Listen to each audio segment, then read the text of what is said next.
Hello, Miss Golden Girl here. Welcome to my channel. I thank you for joining me this evening. Our topic of discussion for this evening is end of life plans.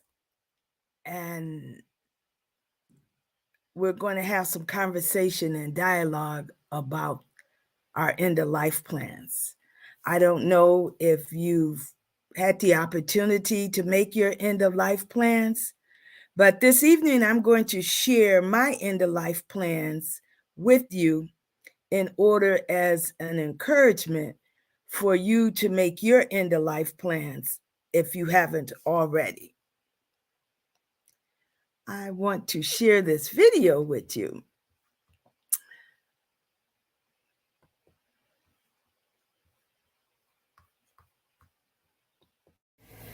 I trade a lifetime for just one day in paradise. Traveling is my passion, and my last trip I have been preparing for my lifetime when I get my heavenly wings and I fly away to spend eternity with Abba Father, the triune God, God the Father, Son, and Holy Ghost. I am so grateful that God's favor has been upon my life as I've done this pilgrim journey here on earth. I'm ready. I'm ready whenever He says it's time. I've had an awesome journey here, and I am trying to leave some legacy of my life as I made my pilgrim journey here on earth. I love Abba Father with all my heart, my soul, and my spirit. God has been good to me during this pilgrim journey, and I have strived to live for Him. And that will take us right into our discussion for this evening, end of life plans. I want to read something else to you. I make reference to it quite often, 70, and that I prayed and I asked God to give me 70. And that comes out of the Bible, Psalm 90, and it's the 10th verse. And this is the way it reads. The days of our life are 70 years. And I'm reading from the Amplified translation. The days of our life are 70 years, or even if because of strength, 80 years. Yet their pride in additional years is only labor and sorrow. For it is soon gone and we fly away. Now I like that, fly away. Traveling is my passion. And so I love to travel. And I look forward to when my last flight, it's when I'll get my heavenly wings and I'll fly away to be with God. And I have that opportunity because I prepared for my eternity by accepting Jesus Christ as my Lord and Savior. That's my faith. That's my belief. Now, I understand other people have other faiths, but that's mine. So I just want to share where when I referred to and I prayed and I asked God if He would give me 70 with good health and then just allow me to lay down and go to sleep. In saying that, I want to sleep away peacefully. I don't want to endure a long chronic illness or anything.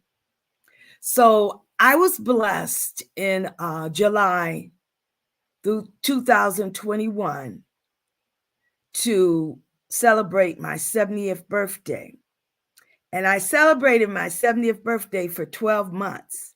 And so I was hoping that God would give me 12 months, I asked for the 70, but I was hoping that, he wouldn't just take me away upon turning age 70. So I've got the 12 months and I'll be 72 in July.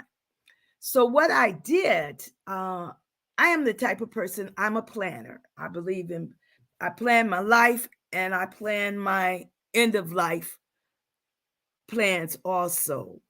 So in 2016, as you see the behind me, the background, that is a program book that I went online. My sister-in-law suddenly died from my first marriage, suddenly died in 2016. So at that time, November 2016, while my daughter and them were making arrangements to go to Cleveland, Ohio, I just went online and pulled it up. They have out online, pretty cheap, reasonable. I think I paid $49 for the software, that particular program, and then I was able to create my own program. And so I did that, and I have that as part of my plans that I've been working on it. They say to me, if you plan for your death, that you'll get a lot more years. So hey, I've got all my plans laid out pretty much. So I've been tweaking this. The obituary was the part that I had some difficulty with. I wanted my friend, childhood friend Margaret, to write my obituary, but she wasn't comfortable doing that. So finally, last year, I think I finalized and got the obituary the way I wanted. So then, that little page was not enough to tell my life journey. So I told my daughter I want a memorial booklet. And so I have drafted the narrative for that. And so I've asked her to combine the two. And last year, when I was, working hard to get my plans finalized, just in case, God called me home at before my 71st birthday, I was working to get everything finalized. I contacted a printer because I want the memorial booklet to be printed professionally.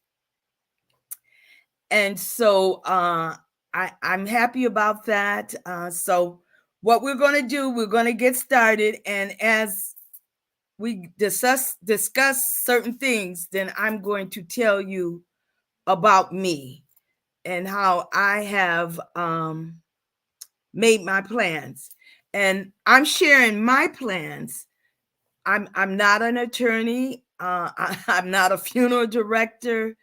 What I'm just trying to encourage this evening is that you make your end of life plans.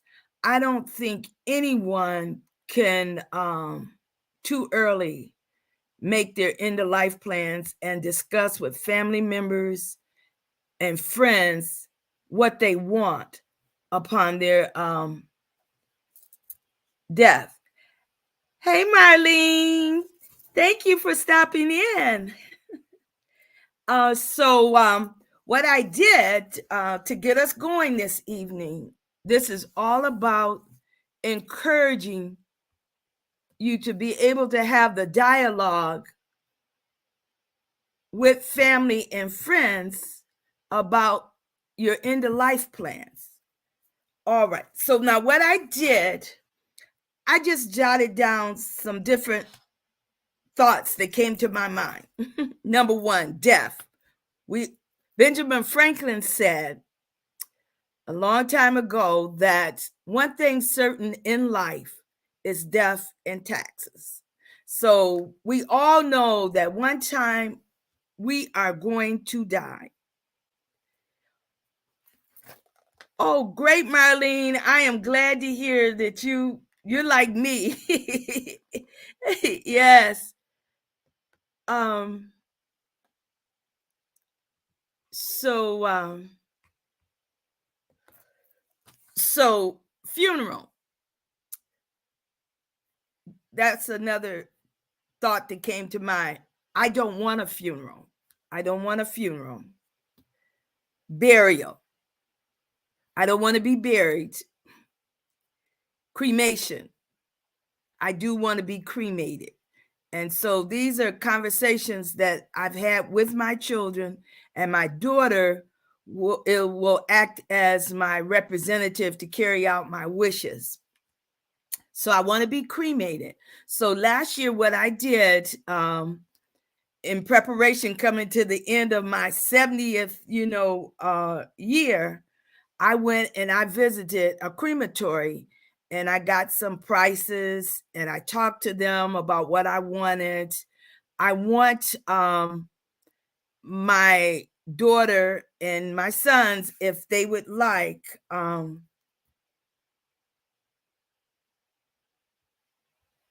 thanks, Marlene, for sharing it out. I appreciate it.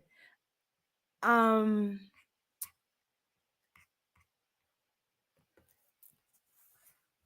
so I have the name of the crematory, and I have a binder, and I have all my information in the binder. And I'll talk more as I go down this list.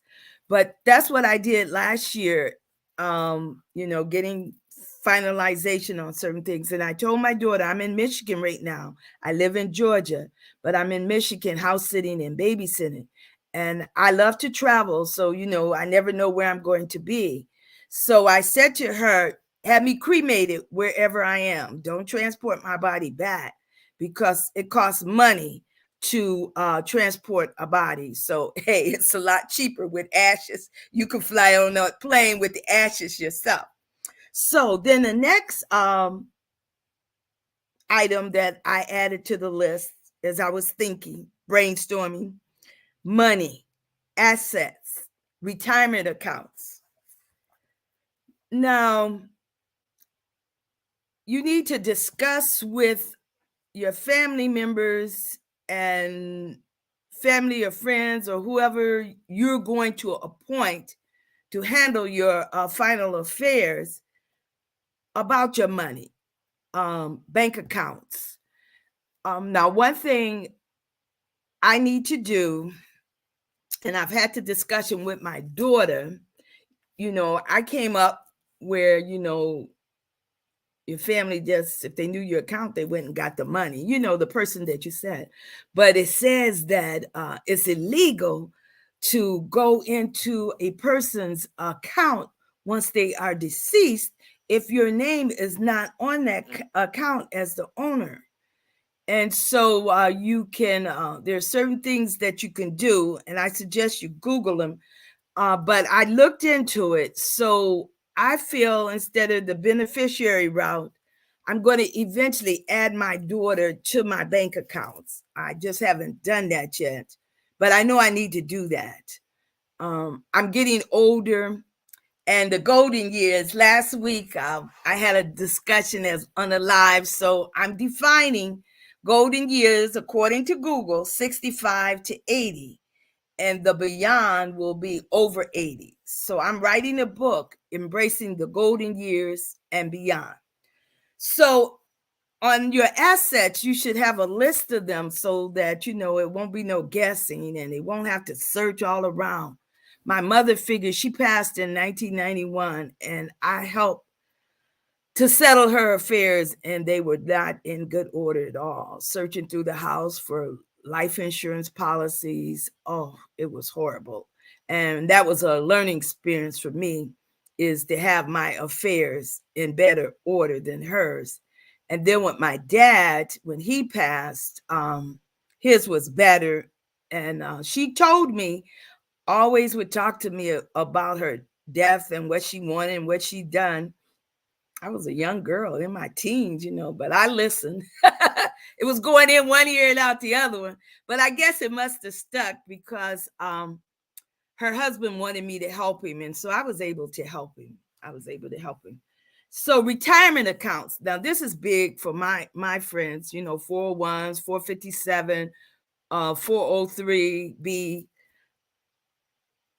Now you can name a beneficiary on those accounts, so that won't have to be a problem. So you can name that. But a lot of my friends have not drawn down any on their retirement accounts. I have exhausted my retirement account. I have been retired as of January 1st. It was 20 years, and I drew my first pension. It was 20 years in March. I moved to California without a job, and I used savings from my retirement account. I moved back from California without a job, so then I drew down my pension from Sacramento County, plus, my retirement account. So I don't have to worry about that. And that was my plan, because my mother figured that, I mentioned, when she passed in 1991, she had been sick, and I wanted her to retire. She was a teacher, and she had over 35 years of teaching. And she was age 63 when she passed. We actually had her funeral on her birthday, September the 23rd. So she never got a chance to draw any of her pension. She never got a chance to draw any of her retirement account, her 401ks and all that. She never got a chance to draw any of her Social Security. And I was determined that would not happen to me. That would not happen to me. So let me just tell you, I took Social Security at age 62. I retired when I was 51, and I started drawing my pension from the state of Michigan. I have exhausted all of my 401 and 457's accounts. So, hey, that wasn't going to happen to me. And with her, she left me some inheritance, which she told me she was going to. She did. But she left her pension, and she left her I'm not sure what their number was, but it was a retirement account that she was, contributing to. That went to her husband. Well, her husband was older than her, and he lived less than 5 years after her. So he drew, her Social Security because it was more. And then afterwards, she named her husband as, he was able to draw off of her pension. But, so what I did with my pension, I even took a reduced pension. So once I passed, my children would get 50%. Hello, thank you for joining us. I'm sharing my end of life plans, and I want to encourage everyone to make plans. Write your plans out. Tell your family members what you want. Don't have them guessing, because it's a burden when they're trying to guess. What do you want? What do you want? We had a burial for my dad because we knew he wanted that. For my mother, my brother and I worked closely together, both with my dad and my mother. It was just the two of us. And so we both decided that we would do cremation for my mother. He wanted to be cremated. I wanted to be cremated. We didn't know her wishes, but that's what we did.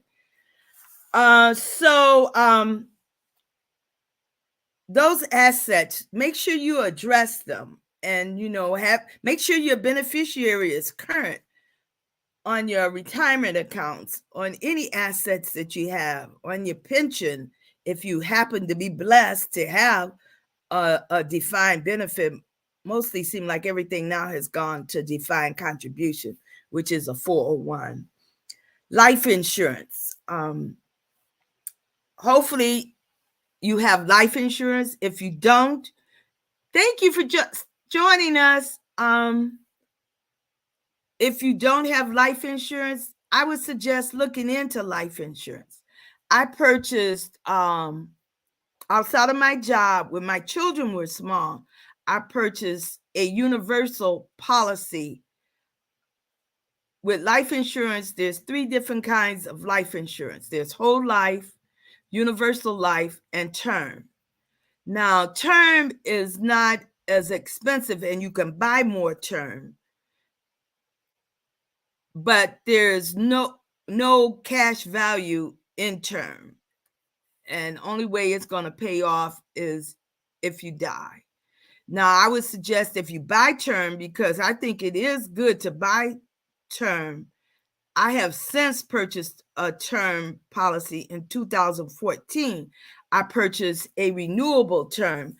My daughter and I was considering on buying a house together, and I wanted to make sure that if anything happened to me, my part of the house would be paid off. So in 2014, I purchased a renewable term. Now, I had to take a health physical for that. So it is better to buy your life insurance when you are young and you're still healthy, because right now, I really couldn't pass a physical. I have diabetes, type 2 diabetes. So I don't think I could get a policy now. But I bought a universal life policy when I retired in 2003. But let me go back. When my children were small, I had purchased a universal life policy, and I set up a will. And in that will, there was a trust attached to it, because I wanted, if anything happened to me, that there would be money to provide for my children. I was making the assumption that my daughter would go to live with her dad and that my two sons would go to live with their dad. I was married twice. So in that, when they were small, that I purchased this universal life policy. And on that, I even had a rider where I was able to have insurance on my children also. And so I worked with an attorney to set my will up and to set up the trust. So the way I wanted it to work, it was that the principle of the trust would stay intact, and only the interest earned from the trust would be distributed to my children, and it would be split three ways. And I figured with them getting that and getting some social security, that their dad could, handle the rest. And so way I had it set up, the trust, is that the principal would be distributed to each of my children once they turned 25. So my daughter was the oldest. So at age 25, she would have got 1/3 of the principal of the trust. My son, oldest son, upon turning 25, he would have gotten his 1/3 portion. And then my youngest son would have gotten his portion when he turned 25. So once they removed their principal and they were given their principal part of the trust, then they no longer would share in the annual interest income from the trust. But now once they got of age, I no longer needed that will. I no longer needed that trust. And I let that insurance policy go too, which I wished I never had, because I got that and those premiums. What I'm paying for the one I purchased in 2003 is only half of that amount, and I'm paying more. But hindsight. So that on life insurance, and make sure you keep your beneficiaries current on your life insurance policy. Visit it from time to time, making sure what you think is in place, it is in place. And my next thing that I wrote down, who is paying? That's a big question, who is paying when you pass for your end of life expenses? So, okay, you got to think about that. Have you made provisions to pay for your end of life plans? If you haven't, then who's going to pay for them? You got to think about that. Okay, inheritance.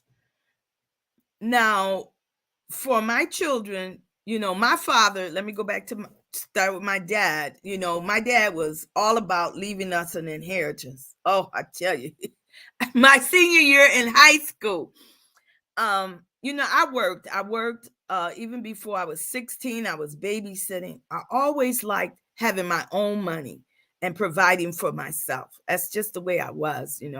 My father was real good. He taught us how to save, and he taught us to save for what we wanted. Um, but thanks, Marlene. I'm glad you're still listening. This is good information here. See, like Marlene, you and I are on the similar wavelengths that we plan for our end of life. But my dad um, raised my brother and I, and so he taught us very well how to save, and gave us allowance, and we were to take our allowance and save for the things that we wanted to do. So, but it was my senior year in high school, so I was working, and I was saving my money. We had a senior trip coming up to the Bahamas. The prom was coming up. I was even saving for college so I could have some spending money to go to college with. So I asked my dad, I asked him, I was paying for my senior trip. I got my class ring, I got my pictures done and everything. And so I asked him to buy if he would buy my prom dress. And he told me no. I was in the bathroom and he was in his bedroom. I was talking to him. And so he said he was saving to leave me something when he died. Now I'm in high school, my senior year in high school. I'm glad I was in the bathroom because I started mumbling. I said under my breath, "You could outlive me, Dad." But that's the way that went down. And so he worked very hard to leave us something. So we had a estate of his to settle when he passed. But his estate settlement, it took us 2 years, and it was hard. It was hard from the standpoint that I just couldn't grieve. And so coming out of settling my father's estate, I decided that life insurance was the way I wanted to go with my kids for their inheritance and my pension. So sadness. I don't want my children to be sad when I pass. But hey, I'm leaving them some money, so go and enjoy life. At one time I wanted them to take a trip together, but no longer. I don't want them to do that together. My youngest son, he's something, he could really turn a trip into something else. So no, they don't have to do that. But there's money for them to take a trip. So I've left them, half of my pension. They will be able to get that on a monthly basis. So I don't want them to be sad. And I've got this YouTube channel now that they can come, and this is part of why I'm doing it, leave as a legacy, so my family and friends can come into my channel and they can just see how happy I was. I'm happy whenever God decides to give me my heavenly wings. I'm ready to go. I've had a good life here, and I prepared for eternity. I know where I'm going, so I'm okay. Grieving is going to happen, and it takes time in grief. No one can rush you in your grieving. Bickering. I don't want any bickering among my children. I have been sending them out annually emails with what my plans are. So they've had plenty opportunities to ask me about my plans while I'm still living. So it should be no issues when I'm gone because they had the opportunities. So I'm trying to, if all possible, negate any bickering. Unity. Now that's what I want them to be unified. They don't have to be unified on too much because I done put my plans and they written out and everything. So I want to be cremated. I don't want a service. I want my program booklet, my memorial booklet to be printed. And so I got money set aside for that. Will. Now, I currently don't have a will now, but I did at one time, but I don't feel I need a will. The only property that I have, personal property, is my car, and it's been financed. And so, what I've said to my daughter that sell the car and pay off the balance of the car, and then whatever proceeds is left from the car. Because right now, wow, my car, they would do real well in selling it. I looked at the Blue Book price last year to see what they would get. And so then they could split it. They could split it among my children and grandchildren. Because I have a policy that's going to leave money to my grandchildren. And then I have a policy that will leave money to my children. So what I was sharing about the will with me, since, I don't have much, I print it off. And Georgia last will and testament. And so I could do this myself. I'm going, have it witnessed and notarized. So I'm going to do that when I go back to Georgia in June. Okay. Trust. There's different kinds of trusts. So, see if you need a trust. I did have a trust when my children were small. Probate. Now, everybody thinks probate is horrible, but we had to do probate for my father. My father did not have a will, and he had property. He had 2 houses, 2 lots, boats, dogs. He wanted to do a will, and he was talking to me about it, but he was mad. And what he was going to do in the will, I wasn't for that. So I never went to Pontiac to take him to do the will. I wasn't going to be a part of it. And so he never did the will. So my brother and I, we were able to work together real well when my father passed. And so we didn't have any issues. I know that's not always the case. But we named an executor for the estate. We filed the papers. At the time, I was living in California, and my brother was living in Arizona. So we asked a friend of ours if he would be the executor for us. He lived there in Pontiac. So we spent a lot of our inheritance by having to, pay for all the things to settle the estate. But that's okay. I mean, because my brother and I, thank you for stopping in. I'm sharing my end of life plans and want to encourage others to make their end of life plans if they haven't, to have a conversation with their family members and friends what they want. Now, hey, my family members know, my friends know. So hey, that's probate. So I experienced probate, and it wasn't that bad. My father's estate was small. My estate is small. So property, as I shared, my dad had property. I don't. Only thing I got is the car.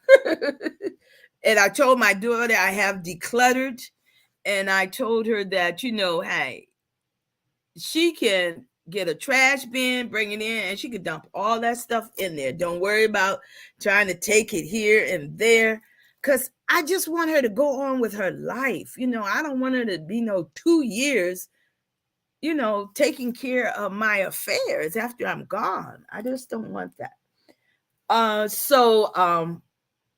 The executor, as I shared, we named the executor for my father's estate. Estate is a term I have. And inheritance tax, we didn't have to pay any inheritance tax because, my dad's estate was not that large that required that.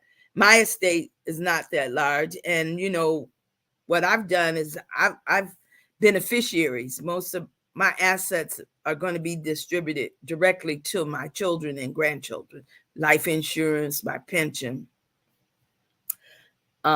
Now, my bank account could possibly go to probate if I don't get my daughter's name on there as a joint owner with me. That's the way I'm deciding to go instead of that beneficiary and payment upon death. And so, because that even still could get tied up with probate. So,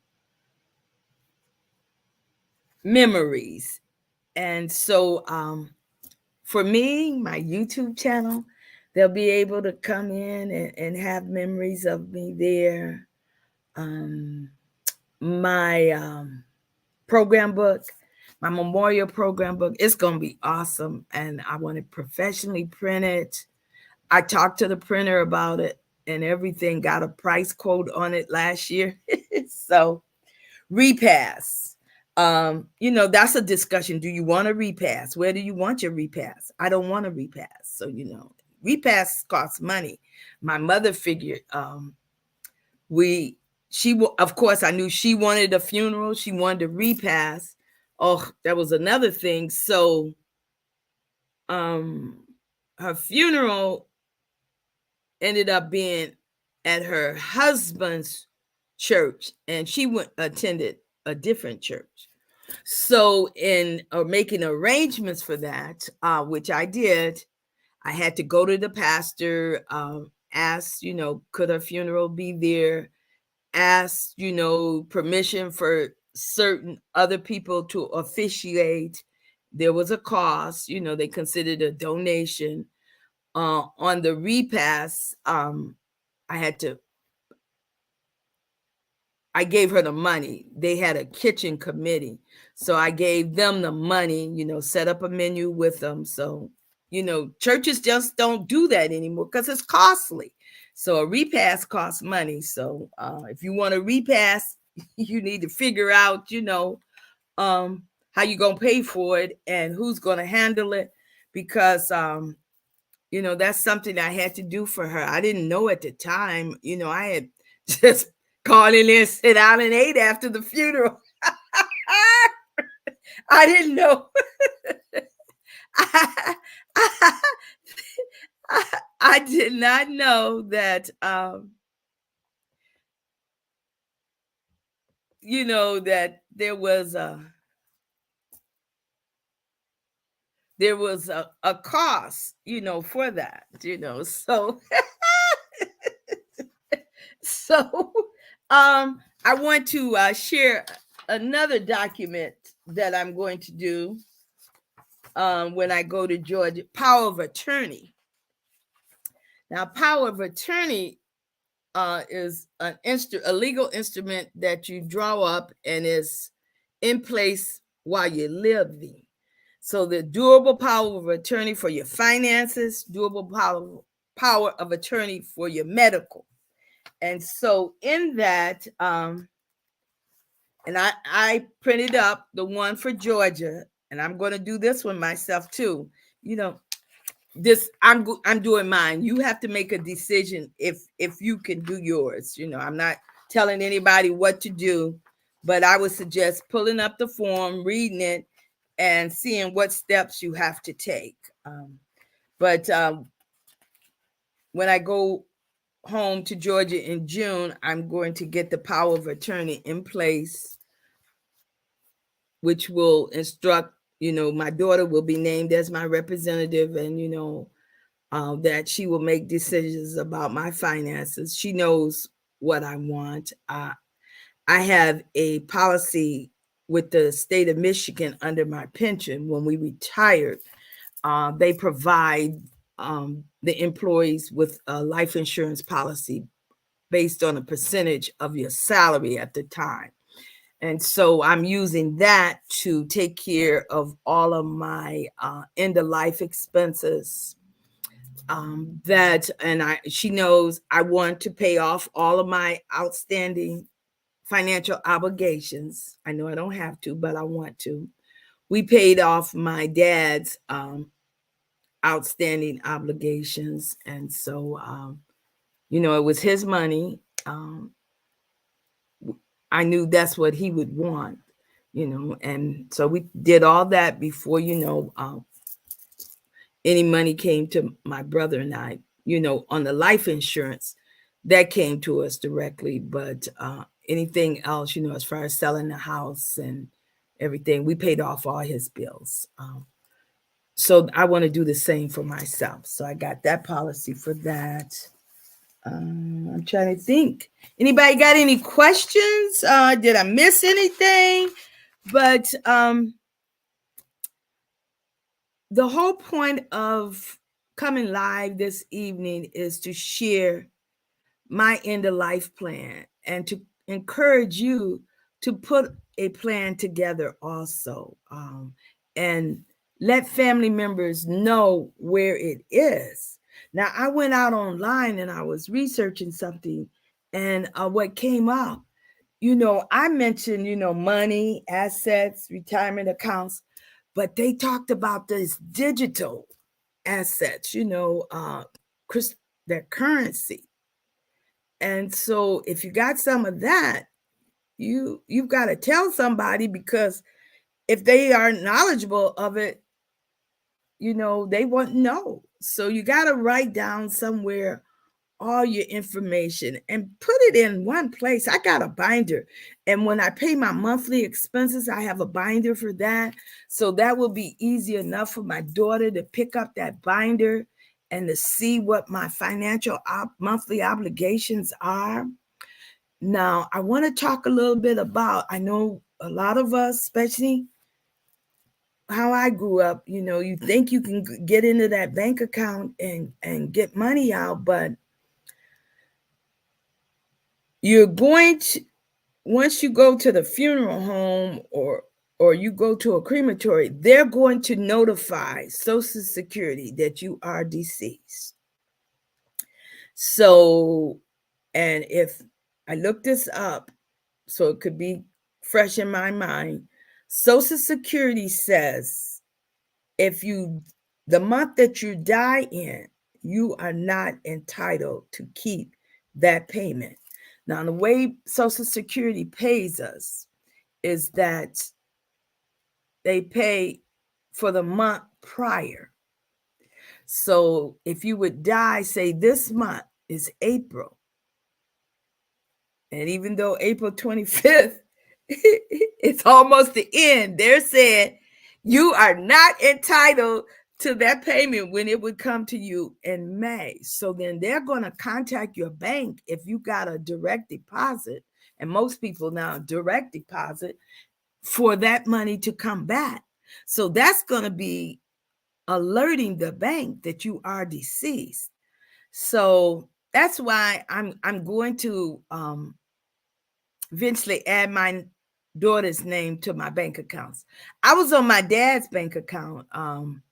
He had gotten sick my senior year in high school, or maybe not senior year, maybe I was 10th grade, but he put my name at that time on his bank account so I could, handle things while he was in the hospital. He wasn't in there too long, but, I handled some things. And my father was kind of person, he was teaching, always teaching. So, I went, he had me going to pay the mortgage, pay the bills, the utility bills. One time I said to him, Dad, can you do this? And he said, no, don't have any money. I said, well, you just got paid. He said, so?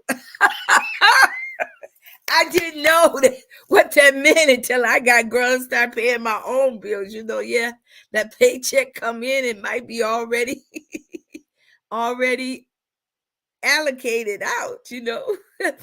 But I want to say this, that my dad said to me, that it's not how much money you have, but what you do with your money. And so I never wanted to be a millionaire. I just wanted to be comfortable to do the things that I wanted to do. And I've been blessed to do that. What I've done, if I want to take a trip that's real expensive, I save for it.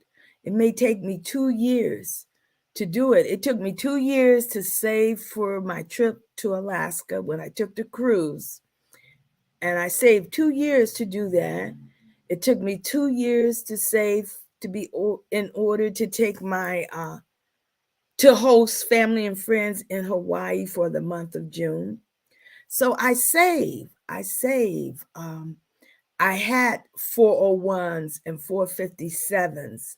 And the way I got up to, hello, thank you for coming in. You can watch the replay to catch up on what I've been sharing about my end of life plan. But as I was sharing, is that I worked my way up to being able to put the maximum into those accounts by deferring my raises.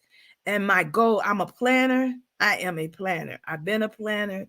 As a child, I was a planner. So I guess that's just a gift that I have that God blessed me with.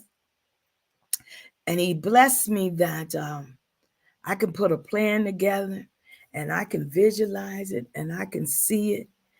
And it comes to fruition. You know, I work and I wait and I wait. I wait for it. You know, after I got divorced, the second time, I wanted to purchase a house in this one neighborhood that I always liked. In this, and I waited and I saved my money and I borrowed against my 401, you know, to help with my down payment. And one time I borrowed against my 401 to take my family to California. I paid that one back. You know, so the 401 was really nice. You know, you could borrow against it and you wouldn't have to prove any hardship or anything. The 457 plan at the time, you had to prove hardship to take money out of that.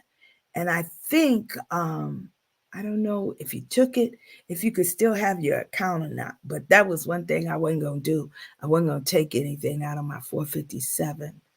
I didn't take from my 457 until, you know, I left the state of Michigan and went to California. And then I start drawing it down.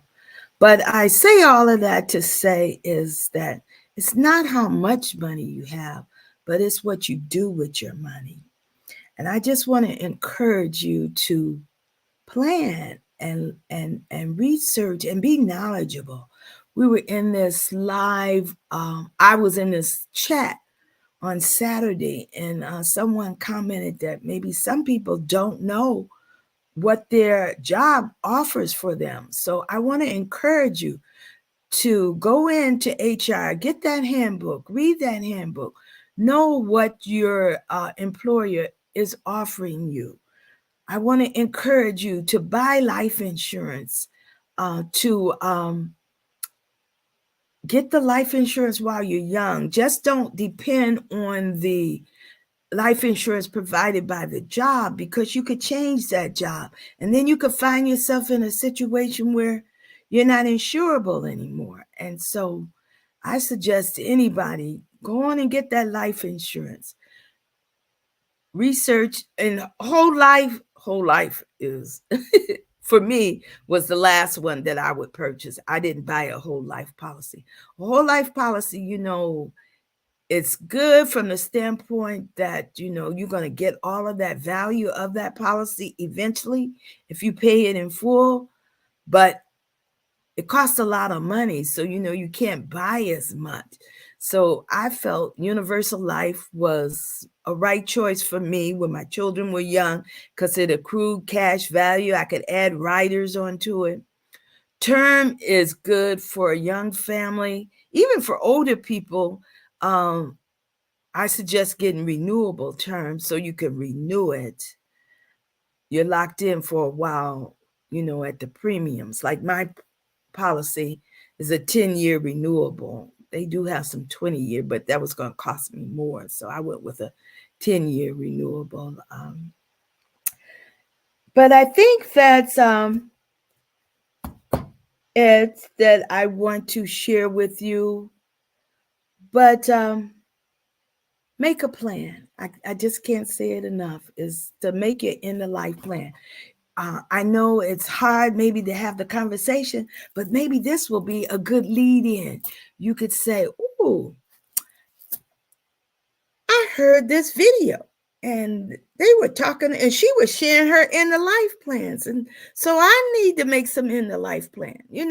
I didn't touch upon who, if you got sick, who would be your caregiver? These are things that you need to think about, and that you need to put in your plan.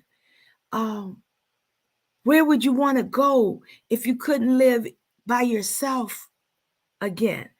My daughter knows that I want to go to assisted living. I watched them construct the facility that I want to go into, and I even had them go there with me to the open house. I watched them do the groundbreaking. I went and I attended, and I followed it, and it's close to my daughter's house. You can even walk to it, But she cares for her dad, who has Alzheimer's, and she cares for her grandmother, who's 97, be 98 this year. So I don't want her to care for me. She's caring for them because she wants to care for them. But I don't want that. I'm okay to go to assisted living. I'm okay to go to a skilled care nursing facility. And I don't want her coming up there sitting all day long either. Come visit me maybe once a week. I'm able to entertain myself and live your life. One thing I've observed, I've had some friends, and that, their loved one, they cared for them at home for a while, and then they went to skilled care assistant, and then they're out there all day long, every day of the week, and they don't have a life. I've lived my life. So I want my children to live their life. I don't want to be a burden. I'm happy. I can entertain myself. And I do not, if I don't have a quality of life, do not extend my life here. I don't want to be resuscitated. What do they call that? DNR. That's going to be in my power of attorney on the medical part. Do not resuscitate me. I don't want a feeding tube. I don't want to be on life support for any period of time. Only way I want to be on life support, if they're trying to get family members to be able to come in and say their last goodbyes. But my thing is, I've tried to go visit family and friends, interact with them while I'm alive and while they're alive. So I'm not going to make any promises to anyone now that I'll be coming to your funeral, because I don't know if I will. Right now, I'm not doing funerals because of COVID. I just haven't been comfortable to go back out to a funeral. We lost a couple of family members due to COVID. So I just don't want to go into that kind of gathering setting yet. I haven't gone continuously back into the church house, but I go occasionally, and then I stream online. But God knows my heart. That building is I was just going there to sort of interact with other members. The Holy Spirit dwells in me, so I can have church right here. Me, God, the triune God, God the Father, God the Son, God the Holy Spirit. So that building is, I'm okay. But I'm excited. I'm excited about my eternity. And I like this song, I'll trade a lifetime for just one day in paradise. I want to walk around heaven all day long. So I'm going to close. And those of you that watch the replay, if one thing that you will take away is that you will go and make your end of life plans and put them where they can be easily accessible. Your birth certificate should be in there, in your binder. And just outline what you want. Write it out. Have a discussion with family members or friends tell friends too. I know we are so private, but take the guesswork out of it, because family members, we were asked once when my mother got sick, what was her desires for her end of life. I didn't know them. I did not know them. So, the doctor was asking because they had put her on life support, and then, whether they should take her off life support. So I was so glad my brother and we didn't have to make that decision. The doctor decided he was going to give her some time. And in that time, she was able to wean herself off of life support. And my mother lived 8 more years after that. But the doctor decided that he would not discharge her to go home. And that was a eye opener for me. I didn't know doctors had that kind of power, but he would only say that she could go to skilled care facility. Because I asked, well, can she go to rehab? And he said, well, I only recommend people to rehab that can be rehab. And he didn't think my mother could. But when she went into the nursing home, the skilled care facility, which we had to search for, that she got better, and she lived there for 8 years. She lived there for 8 years. And so I had an opportunity during that time, talk to my mother, but I guess I didn't ask her the one question, she want a burial or cremation, but I did talk to her about her money.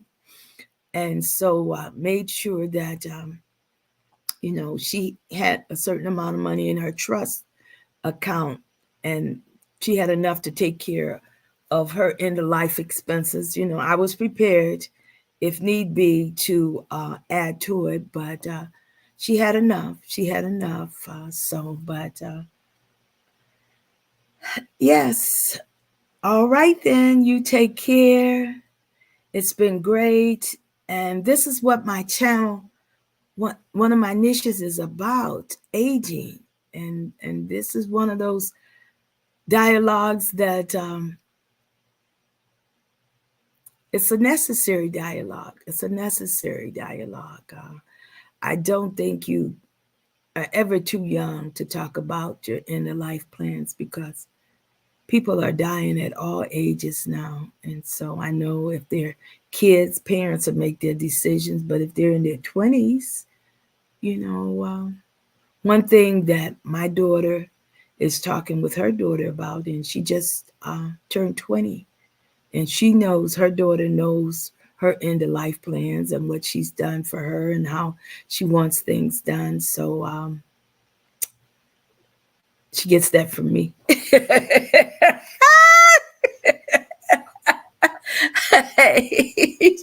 she gets that from me. And so let me look at the chat.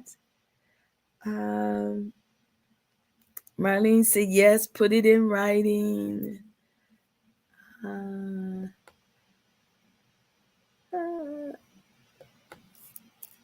Yes, it is expensive.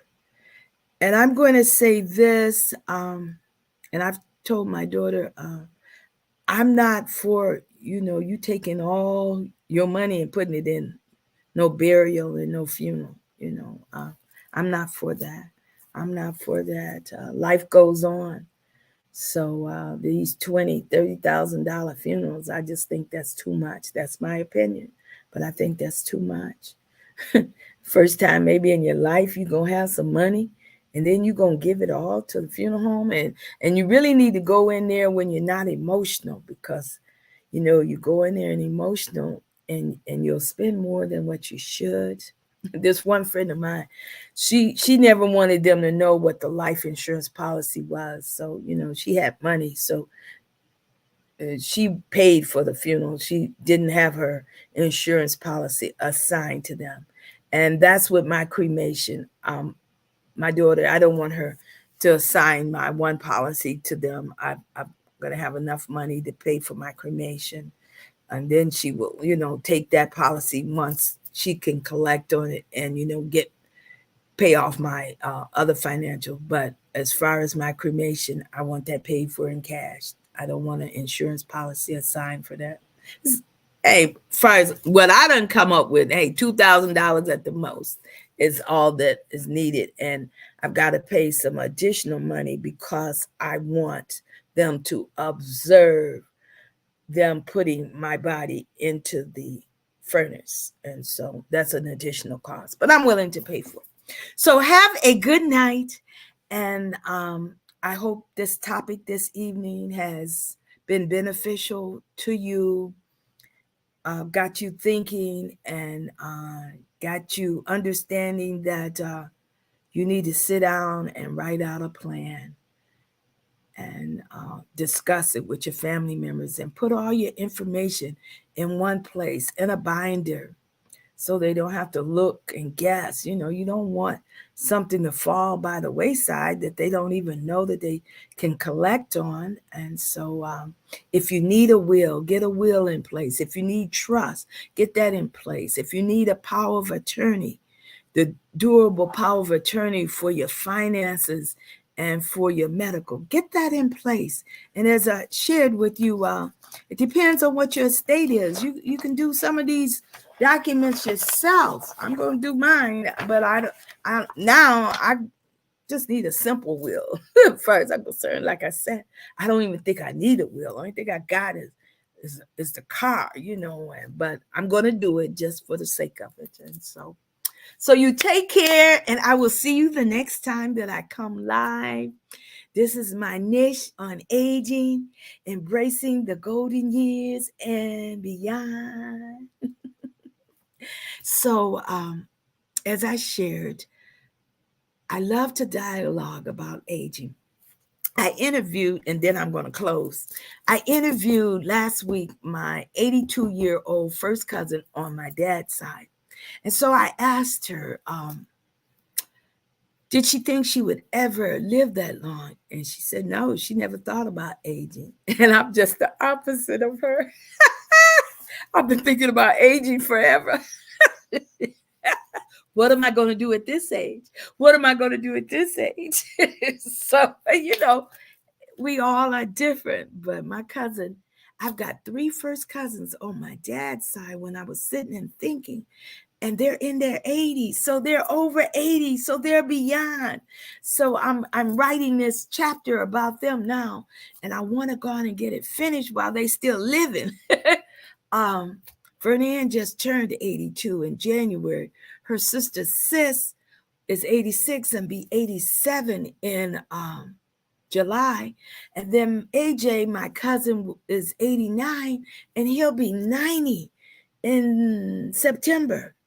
Now, Sis and Vernon's dad, my Uncle David, he lived into his 80s. He was maybe 85, 88 maybe. My grandmother lived to be 88, my dad's mother.